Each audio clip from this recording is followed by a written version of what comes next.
კახეთის რეგიონში 5000-მდე აბონენტი ელექტროენერგიის გარეშეა. დარჩენილი მიზეზი ძლიერი ქარი გახდა, რის გამოც ელექტროგადამცემი ხაზები დაზიანდა და დენის მეწოდება ზოგიერთ რაიონს შეუწყდა.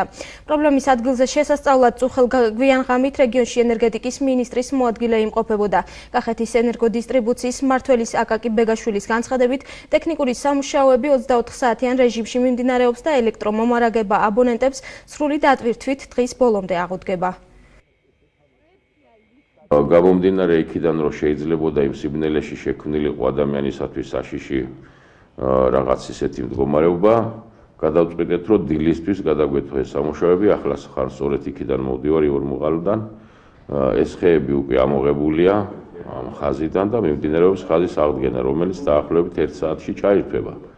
ასევე დაზიანებულია სოფელ მახარაძეში რამდენიმე ცალის აყრდენი, რომელზედაც ახლა ჩვენი მანქანა ბურღის ესე წოდებული ბურღი გავასამუშაო ადგილზე და დაახლოებით დღის მეორე ნახევრისთვის იქაც უკვე აღმოფხვრილი იქნება ყველაფერი და კახეთი მთლიანად ჩართული იქნება.